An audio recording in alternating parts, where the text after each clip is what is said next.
সালের 25শে ডিসেম্বর জগদ্দল থানায় দায়ের হওয়া একটি মামলায় ব্যারাকপুরের প্রাক্তন সাংসদ অর্জুন সিংকে তলব করেছিল ডিডি ডিপার্টমেন্ট। এদিন বেলা 12টায় তদন্তকারীদের মুখোমুখি হন ব্যারাকপুরের প্রাক্তন সাংসদ।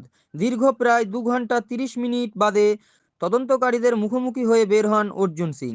সেখান থেকে বেরিয়ে তিনি বলেন, মমতা সরকারের পতন নিশ্চিত, তাই বিরোধী নেতাদের ডেকে হেনস্থা করা হচ্ছে। নিজের বক্তব্যে অনড় থেকে তিনি বলেন, রাজ্যের বিরোধী দলনেতা শুভেন্দু অধিকারীর ওপর হামলা হতে পারে। যেটা বলেছি ঠিক বলেছি, কেন্দ্রীয় সরকার তাতে সিলমোহর দিয়েছে, তাই শুভেন্দুর ওপর হামলার আশঙ্কায় ওনার সুরক্ষা বাড়ানো হয়েছে। হাফ পাতার এফআইআরে 1.5 পাতার প্রশ্ন করেছে পুলিশ।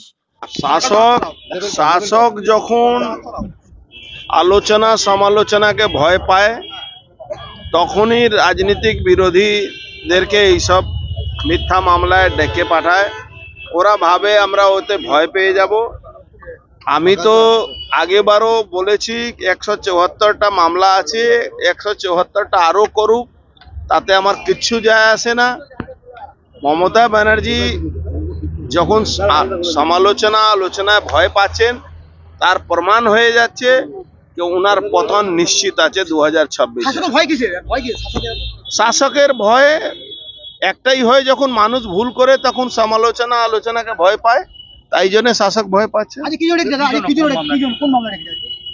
আজকে একজন এখানকার পুলিশ কমিশনার ডেকে একজন কাউন্সিলরকে দিয়ে একটা কমপ্লেন করিয়েছে। কমপ্লেনটা হলো, কেন আমি মমতা ব্যানার্জিকে বলেছি যে শুভেন্দু অধিকারীকে খুন করার জন্য জেহাদিদের সঙ্গে উনি হাত মিলিয়েছেন। আমি এখনো অনড়, আমি যে কথাটা বলি হয়তো 10 দিন পরে জানা যায়।